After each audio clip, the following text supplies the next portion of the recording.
যুগ যুগ ধরে আমরা হাজির হচ্ছি, জেলে যাচ্ছি, কোর্টে আসছি, আবার যাচ্ছি। এরও একটা হয়রানি, মানসিক, শারীরিক, অর্থনৈতিক। তো তোমার প্রশ্নটা খুব ভালো। কত যুগ ধরে, আর কত যুগ ধরে আমাদের এখানে আসতে হবে এটা আল্লাহ বলতে পারবো, আমরা তো বলতে পারবো না। মামলা আরও অনেক আছে। এই এখনই আমার সাহেব একটা কোর্ট থেকে হাজিরা দিয়ে আসছে, আমাকে একটা করে যেতে হবে। তো এই যে আমরা বারবার বলেছি মামলাগুলোকে একবারে একটা চিঠিতে সরকার উঠে করতে পারছি মামলাগুলোকে, কিন্তু কেন করছেন আমি জানি না। সবাই চাপান, আস্তে আস্তে আস্তে মিডিয়া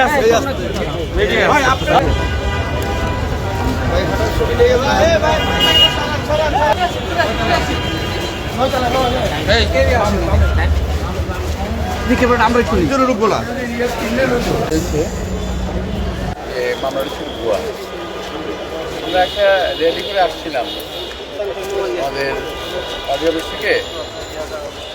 তো সূত্রশরী অথবা কাকরাইলের আশেপাশে হঠাৎ করে আমাদের উপরে ড্রেন, সাউন্ডেনের গুলি, অতপর অনেক গোলাগুলি করে আর কি। আমরা তো নিজের মতো আত্মরক্ষা করি। অতপর পুলিশ আমাদের বিরুদ্ধে ভুয়া কিছু মামলা দেয়। সেই মামলা 2013 সাল থেকে আজ পর্যন্ত, আজকে 2025 করছে। আমাদেরকে কোর্টে আসা যাওয়া করতে করতে সময় নষ্ট হয়েছে, টাকা নষ্ট হয়েছে। আর এই মামলায় আমাদেরকে জেলেও যেতে হয়েছে, আবার জামিন করেছি। এখন দেখা গেছে যে হয়তো এটা দেখা গেছে যেটা এখন আর ইরাজ চলে না, আমরা অচল। আমরা প্রেজেন্ট করেছি, আমরা বলেছি যে আমরা তো নির্দোষ। এখন রায় ব্যাপারে কি বড় কি আমি তো শুনি নাই। সম্মানিত সাংবাদিকবৃন্দ, আপনারা জানেন আজকে যে যিনার পক্ষে আমরা মামলাটা করেছি, সাবেক মন্ত্রী এবং সাবেক সংসদ সদস্য, উনি বিএনপি স্থায়ী কমিটির সদস্য জনাব মির্জা আব্বাস সাহেব গত 2-3-2013 সালে যখন বিএনপির কেন্দ্রীয় কার্যালয় থেকে একটা শান্তিপূর্ণ র্যালি আমাদের নিয়ে বের হচ্ছিলেন, জনাব আমানুল্লাহ আমান সাহেব এবং শহীদুদ্দিন চটিয়ানি, মির্জা ফখরুল ইসলাম আলমগীর সহ 26 জনকে আসামি করে সেদিন একটা মামলা করা হয় যে আমরা নাকি গাড়ি ভাঙচুর করেছি, আমরা গুলি করেছি। কিন্তু এজাহারে, আপনাদের কাছে এজাহারে কপি আছে, এজাহারে সুস্পষ্টভাবে বর্ণনা দেওয়া আছে। সেদিন পুলিশ আমাদের সাধারণ এই শান্তিপূর্ণ মিছিলের উপর টিয়ার সেল মেরেছে, রাবার বুলেট মেরেছে।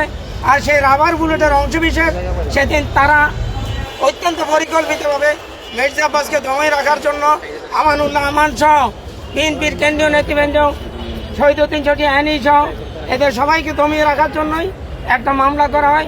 একই ডেটে টোটাল 5টা মামলা করা হয়। রমনা থানায় 2টা, শাহবাগ থানায় 1টা এবং মতিঝিল, পল্টন, শাহজাহানপুর থানায় টোটাল 5টা মামলা। সেই মামলাগুলোতে ইতিমধ্যে আমরা অন্য কোর্টে শুনানি করেছি। আদালত আমরা আজকে ঝাড় শুনানির জন্য ছিল, আমরা আদালতকে বলেছি আমরা 13 বছর হাজিরা দিয়েছি এবং এমনও দিন গেছে যে আজকে ডেট, আবার সোমবারে ডেট, আজকে বৃহস্পতিবার, আবার সোমবারে আরেকটা ডেট। এইভাবে ওনাদেরকে প্রতিদিন মিনিমাম মির্জা আব্বাস সাহেবকে 15-20টা মামলা, আমানুল্লাহ আমান সাহেব থেকে শুরু করে আমাদের প্রতিটা নেতাকর্মীকে এইভাবে গত 17 বছর কষ্ট করতে হয়েছে। আজকে আমরা 241-এর এই ধারা মোতাবেক আদালতে দরখাস্ত দিয়েছি। আদালত মামলাটা পুঙ্খানুপুঙ্খানুভাবে পর্যালোচনা করে রেখেছেন। মামলাটা মিথ্যা, বানোয়াট এবং উদ্দেশ্য প্রণোদিত। সেসব আদালত ন্যায় বিচারে রাখছে, ওনাদের সবাইকে অব্যাহতি দিয়েছে। যুগ যুগ ধরে আমরা হাজির হচ্ছি, জেলে যাচ্ছি, কোর্টে আসছি, আবার যাচ্ছি। এরও একটা হয়রানি, মানসিক, শারীরিক, অর্থনৈতিক। তো তোমার প্রশ্নটা খুব ভালো। কত যুগ ধরে, আর কত যুগ ধরে আমাদের এখানে আসতে হবে এটা আল্লাহ বলতে পারবো, আমরা তো বলতে পারবো না। মামলা আরও অনেক আছে। এই এখনই আমার সাহেব একটা কোর্ট থেকে হাজিরা দিয়ে আসছে, আমাকে একটা করে যেতে হবে।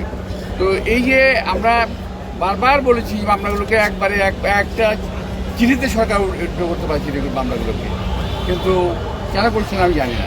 একটু মামলার বাইরে যদি একটু প্রশ্ন করি, সেটা হচ্ছে আগামী 25 ডিসেম্বর বিএনপি নেতা তারেক রহমান দেশে ফিরছেন, তো তার নিরাপত্তার বিষয়ে সরকারের সার্বিক প্রস্তুতি নিয়ে কি আপনারা সন্তুষ্ট আছেন?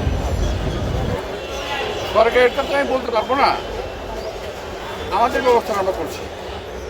আর আপনার আসলে একজন ভাই, তুমি আর শুধু বিএনপি না, বাংলাদেশের বর্তমান রাজনীতিবিদদের মধ্যে জ্যেষ্ঠ একজন রাজনীতিবিদ। আপনি এতদিন ধরে মামলাগুলোর কারণে যে সাফার করেছেন, আপনি একজন জ্যেষ্ঠ রাজনীতিবিদ হিসেবে মনে করেন কিনা এই ধরনের যে রাজনৈতিক যে মামলাগুলা, সেই মামলাগুলা আরও চলা উচিত কিনা? আমাদের বিরুদ্ধে আমরা যারা রাজনীতি করি, আমাদের বিরুদ্ধে যত মামলা দেওয়া হয়েছে সবই বাজে মামলা, মানে মিথ্যা মামলা।